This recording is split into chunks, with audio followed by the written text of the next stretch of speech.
Welcome my students. आज के इस वीडियो में लेकर आ गया हूं छत्तीसगढ़ ओपन स्कूल कक्षा 10वीं व्यवसाय अध्ययन के पेपर का संपूर्ण हल। इस वीडियो में आपको व्यवसाय अध्ययन यानी बिजनेस स्टडी के प्रश्न क्रमांक 1 से लेकर 19 तक सारे प्रश्नों का उत्तर बताने वाला हूं।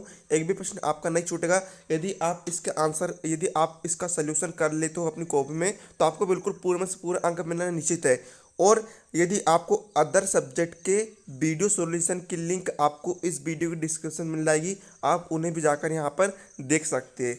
आप इस वीडियो के लिए अभी लाइक का बटन दबा दीजिएगा। चलिए अब हम वीडियो को बिना किसी देरी के शुरू करते हैं, तो वीडियो को अंत तक जरूर देखिएगा। तो यहाँ पर देखिए, प्रश्न क्रमांक 1 के आ में आपको सही विकल्प चुनकर लिखना है। तो देखिए इसका आंसर मैं आपको बताता हूँ। तो देखिए पहले में आंसर आएगा विनिर्माण उद्योग, दूसरे में आंसर आएगा व्यक्तिगत पहचान पत्र, तीसरे में आंसर आएगा सीमित, चौथे में आंसर आएगा थोक व्यापार, पांचवें का आंसर आ जाएगा इंटरनेट।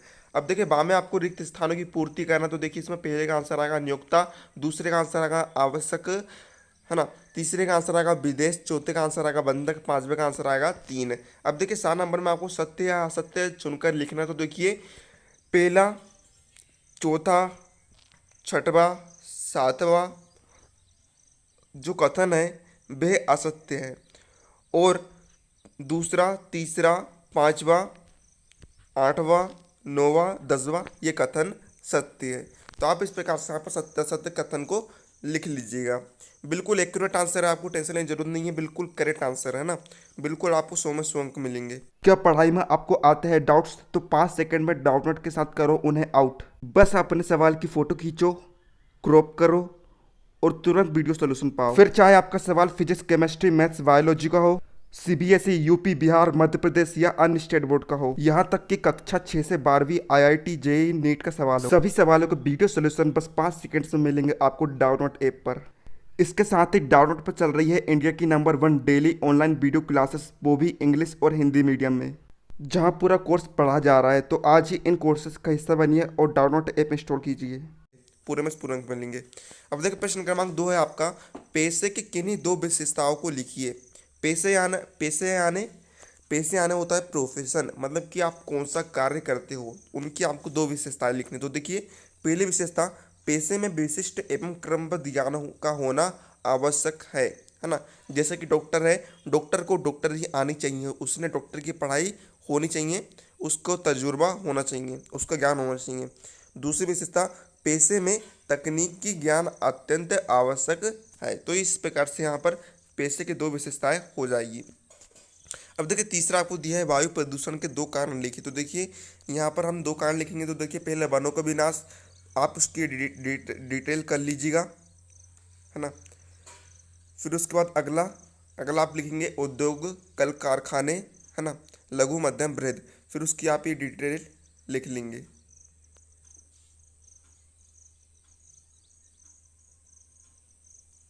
अब देखिए आपका चौथा प्रश्न है, बहुराष्ट्रीय कंपनी की दो उदाहरण लिखिए। बहुराष्ट्रीय कंपनी मतलब कि जिनका बहुत सारे देशों में व्यापार होता है। तो इसका उदाहरण देख लीजिए आप, ओनिडा, ग्लेक्सो, पोंडस, एलजी आदि, है ना। ये सारी जो कंपनियां हैं वे कई देशों में व्यापार करती है। अब देखिए पांचवा प्रश्न आपका, स्पष्ट कीजिए कि किस तरह एकल स्वामित्व व्यवसाय में रोजगार के ऑप्शन प्रदान करता है। तो देखिए इसका आंसर आप यहाँ से लेकर यहाँ तक पूरा लिख लीजिएगा।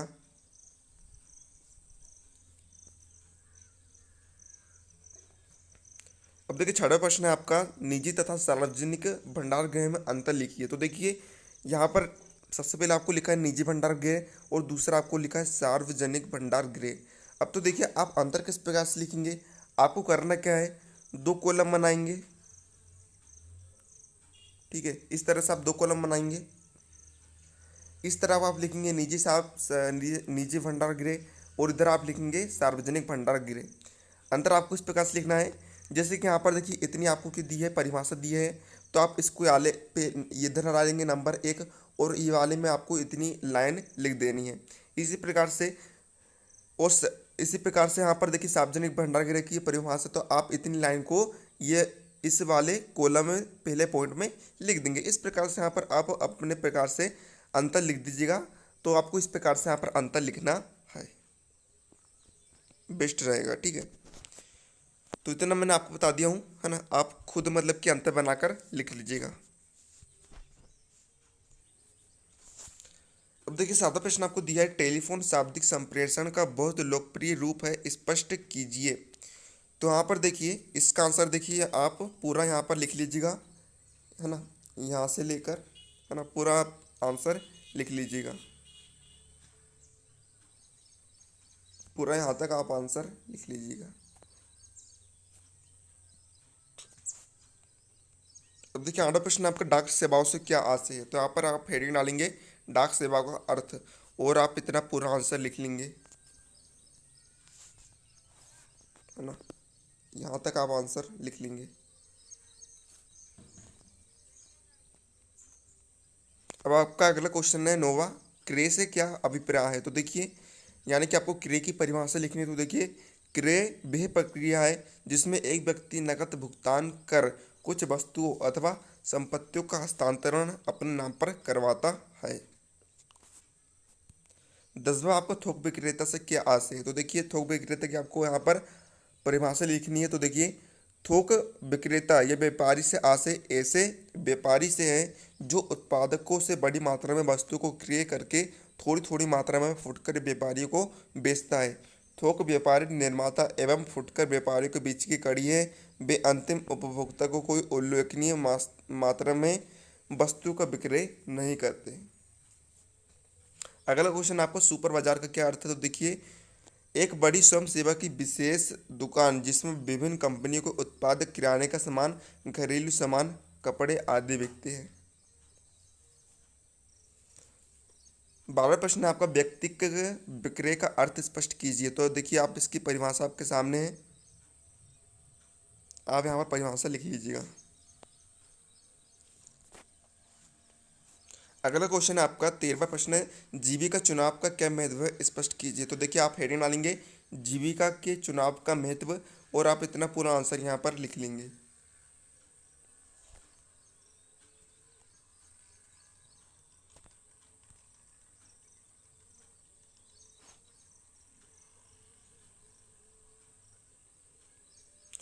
चौदहवां प्रश्न आपका, एक बैंक के ग्राहक को क्रेडिट कार्ड द्वारा क्या सुविधा प्रदान की जाती है, स्पष्ट कीजिए। तो देखिए आपके सामने इसका आंसर है।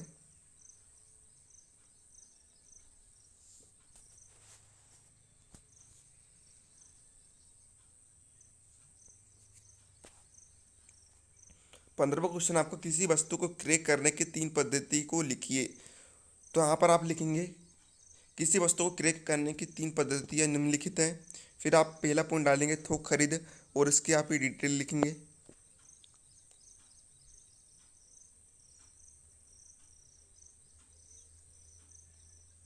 फिर दूसरी हेडिंग डालेंगे आप कंबल की खरीद, और इसके आप ये डिटेल लिखेंगे।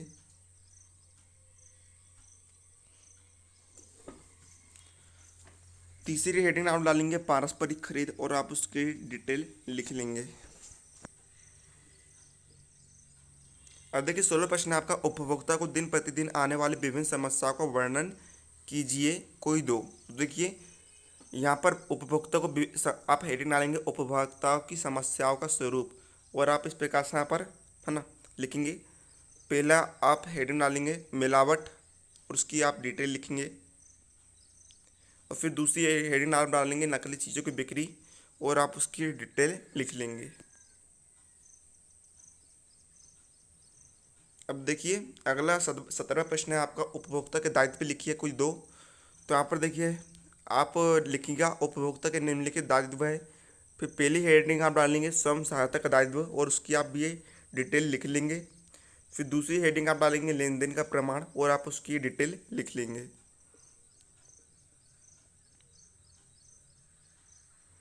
18वां आपको दिया है, एक सफल उद्यमी की किन्हीं 3 विशेषताओं को लिखिए। तो आप लिखेंगे एक सफल उद्यमी की निम्नलिखित विशेषताएं होती है। पहली हेडिंग आप डालेंगे पहल, और आप उसकी डिटेल लिख लेंगे। दूसरी हेडिंग आप डालेंगे जोखिम उठाने की इच्छा शक्ति, और आप उसकी डिटेल लिख लेंगे। तीसरी हेडिंग आप डालेंगे अनुभव से सीखने की योग्यता, और आप उसकी डिटेल लिख लेंगे। 19वां आपका स्वरोजगार एवं नौकरी में कोई 3 अंतर लिखिए। तो देखिए यहाँ पर सबसे पहले आप हेडिंग डालेंगे स्वरोजगार एवं नौकरी में अंतर। तो यहाँ पर देखिए आपके सामने 3 अंतर लिख दिए गए हैं, यानी आप इन्हें अपनी कॉपी में लिख लीजिएगा। आप वीडियो को पोस्ट करके आंसर लिखते आइए, फिर आप स्क्रीनशॉट यहाँ पर ले सकते हैं। अब देखिए अगला प्रश्न में आपको है ना लिखना है किसके, प्रदूषण के आपको कारण लिखना है। तो देखिए यहाँ पर सबसे पहले आप हेडिंग डालेंगे घरेलू वायु स्त्राव, है ना, और आप उसकी डिटेल लिख लेंगे। देखिए यहाँ पर डिटेल बड़ी है तो आप इसे छोटी करके भी लिख सकते हैं, मतलब कि यहाँ पर आप मेन पॉइंट को भी लिख सकते हैं यदि आप चाहे तो शब्द सीमा के अनुरूप। फिर आप अगली हेडिंग डालिएगा उसमें या तापीय प्रदूषण, और आप उसकी डिटेल लिख लेंगे अपन आप छोटी करके, यानी कि डिटेल में काट छाट करके आप लिख सकते हैं।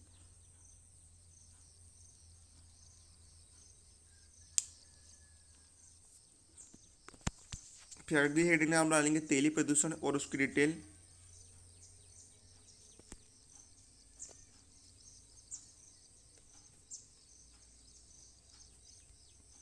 अगला है अगली हेडिंग में आप डालेंगे रेडियो एक्टिव अपशिष्ट एवं अपवाद, और उसकी आप डिटेल लिखेंगे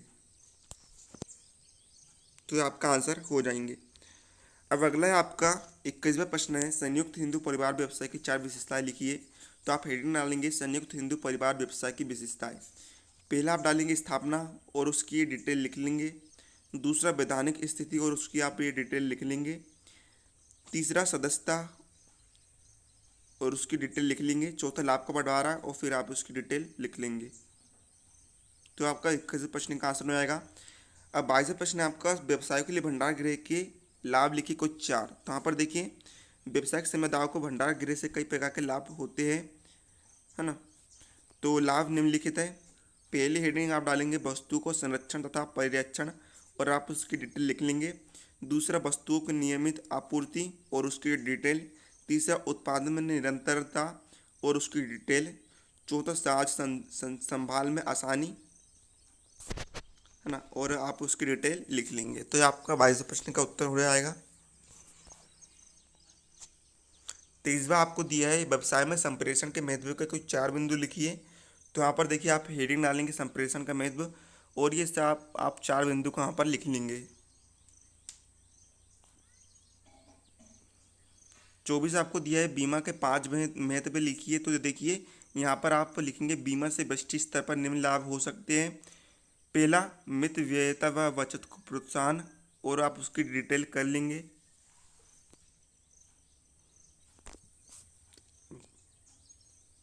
दूसरा जोखिमों से सुरक्षा। तीसरा विनियोग,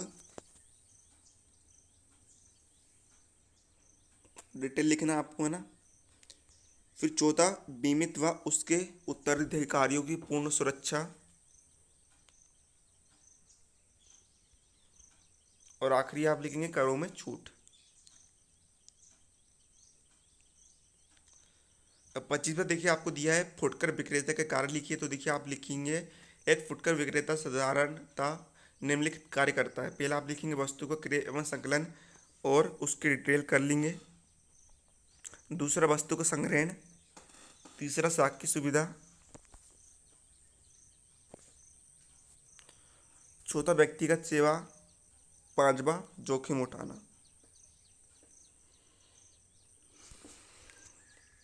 26वां आपको दिया है विज्ञापन का क्या अर्थ है, इसकी 4 विशेषता लिखिए। तो देखिए सबसे पहले यहाँ पर दिया है आपका विज्ञापन का अर्थ।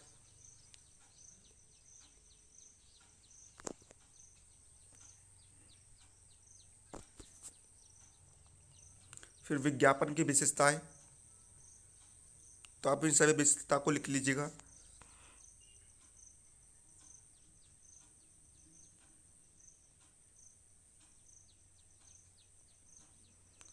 आखिरी प्रश्न आपका उपभोक्ता के 6 अधिकारों का वर्णन कीजिए। तो देखिए यहाँ पर आप हेडिंग डालेंगे उपभोक्ता के अधिकार निम्नलिखित हैं। पहली हेडिंग सुरक्षा का अधिकार, फिर आप उसकी डिटेल कर लीजिएगा। जैसे कि यहाँ पर देखिए आपको डिटेल बड़ी दी है तो आप इसके में काट छाट करके लिख सकते हैं, यानी कि मेन लाइन को आप यहाँ पर लिख सकते हैं। दूसरा सूचना पाने का अधिकार।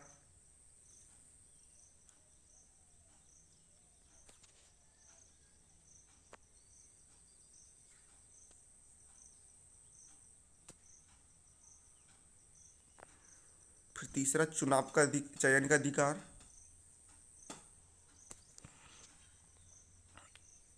चौथा सुनवाई का अधिकार।